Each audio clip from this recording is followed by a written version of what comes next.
Það ætlum að halda áfram í föstudagsþættinum og næst ætlum við að tala eins jákvæða sálfræði. Hvað eiginlega jákvæð sálfræði og hvaða máli skiptir hún? Það svona það sem við ætlum að velta fyrir okkur og verið velkomnar, báðar tvær. Þið hafið tekið báðar diplómanám í jákvæðri sálfræði sem tiltölulega nýtt nám á háskólastigi á Íslandi. En við heyrum þetta stundum, jákvæð sálfræði.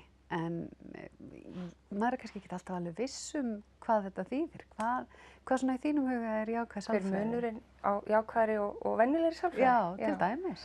Sko, jákvæða sálfræðin í rauninni vísindaleg nálgun á það góða í fari manneskjunnar, hvað við gerum vel, hvað við getum gert enn betur og að baki þessu liggja náttúrulega rannsóknir, en munurinn kannski fyrst og fremst sá að við erum ekki í jákvæða sálfræði að fókusera á vandamálið og að vinna í því, heldur bara hvað við getum gert gott betra. Já, þannig að nú ert þú til dæmis að vinna í Landsbankanum. Hvers vegna sást þú tækifæri fyrir þig sem mannveru til þess að fara og læra þetta eitthvað sérstaklega? Bara í gegnum lífið hefur mér þótt þetta gríðarlega spennandi. Það jákvæða, að horfa á það jákvæða í fari manna frekar en það neikvæða. Í þessu námi lærum við mikið styrkleika sem ég finnst alveg gríðarlega áhugavert og áhugavert bæði það að átta sig á og þekkja sína eigin styrkleika og læra að þekkja styrkleika og taka eftir styrkleikum hjá öðrum og bara það að þekkja styrkleika sína og vera meðvitaður að maður sé að nota þá, það eykur vellíðan. Já. En nú, sko, í samfélagsumræðina, því að það nú dálítið mikil samfélagsumræða hvort sem hún á samfélagsmiðlum eða í gegnum fjölmiðla eða bara á kaffistofun eða pottinum, þó að það hljóma einhvern veginn svona rétt að segja að maður eigi að nota jákvæða sálfræði eða nýta og horfa og þetta jákvæða bæri í sínu fari og annarra, þá það nú kannski ekki endilega alltaf reyndin. Nei, það ekki alveg hlaupið af því og við erum auðvitað bara mannleg. En þetta náttúrulega bara, það bara svo mikilvægt að horfa frekar á hið jákvæða, snúa svolítið svona eins og hómblest, að horfa bara frekar á súkkulaði, það girnilegra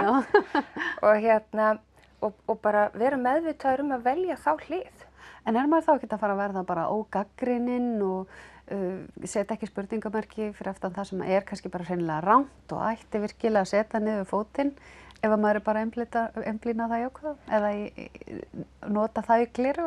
Já, maður gleymir kannski ekkert að við erum ekki fullkomin eins og hún sagði, en það styrkir mann að horfa meira á það jákvæða, heldur en að festast í því neikvæða og vera að bara horfa á hvað þarf að laga, heldur horfum á hvað gott, hvað gengur okkur vel með og byggjum á því og það smitar út frá sér. Þá fer okkur að ganga betur í heildina. Skiptir það máli í viðskiptalífinu og í banka? Algjörlega. Bara í mannauðsmálum öllum og líka bara í verkefnunum sem við erum að taka að okkur og sinna.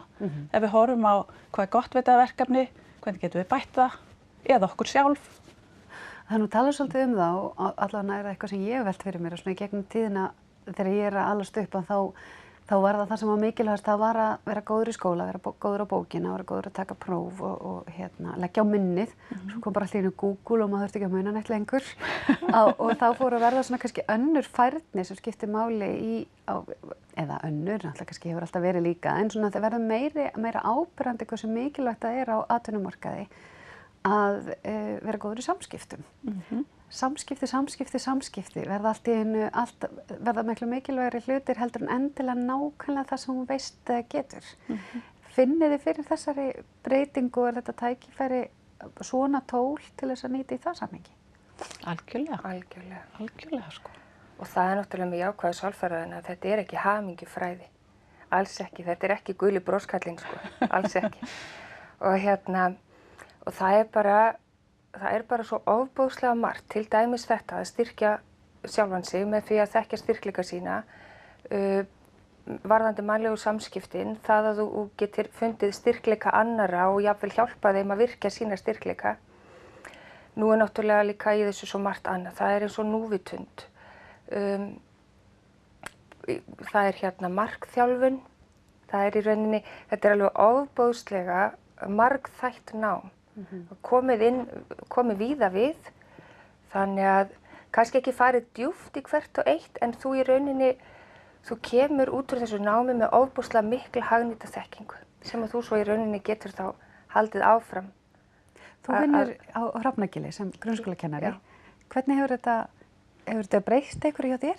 Alveg heilmiklu og í rauninni sko að vinna með börnum er náttúrulega bara alveg dásamlegt og ég svona fá þau til þess að finna sína styrkleika og vinna með sína styrkleika. Ég er ekki að markþjálfa þau eða neitt slíkt en þetta er náttúrulega bara eins og ég segi, þetta er svo hagnýtt nám á svo margan hátt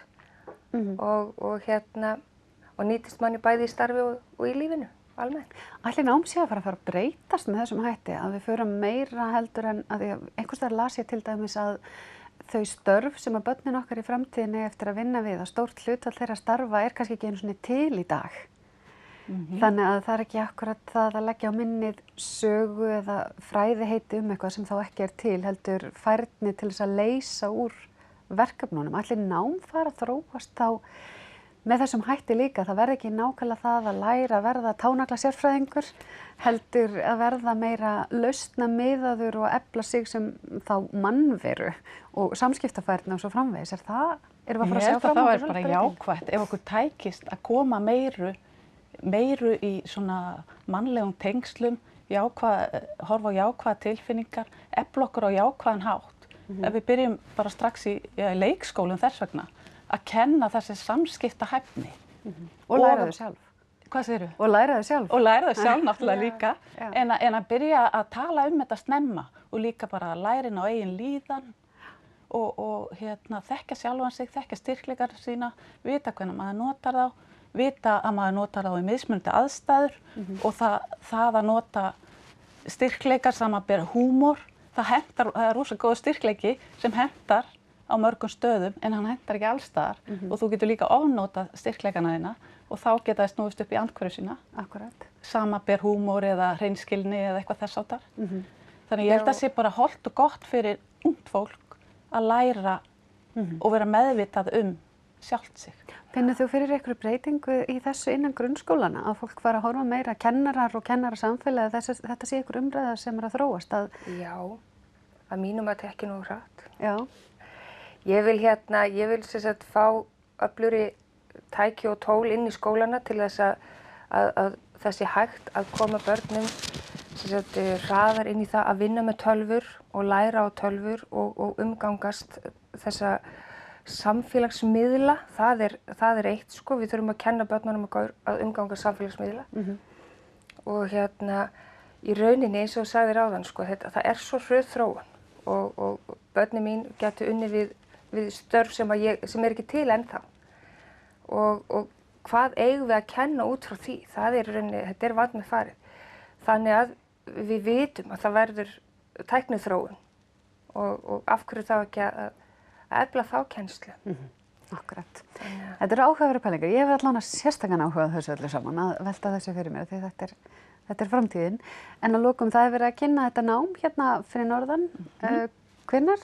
Það verður kynnt á mánudaginn klukkan 18 til 19 í salnum hjá Lions og þar kemur hún Dóra Guðmundsdóttir, doktor Dóra Guðrún, tekka fram, og kynni námið og hún hefur haldið utan þetta og er núna með 3. hópinn sinn að keyra þetta í gegn hjá Endurmenntun Háskóla Íslands og þetta er í samvinnu við erlenda háskóla þannig að þó að við getum tekið diplómanámið hérna í dag sem er einsársnám þá verður vonandi fljótlega hægt að bæta við sig og klára masterspróf.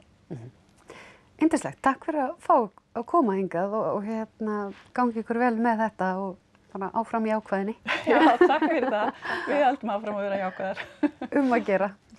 Dreifum smá jákvæðinni á út en við höldum áfram gasalega jákvæð hérna í föstudagsþættinum eftir augnablik.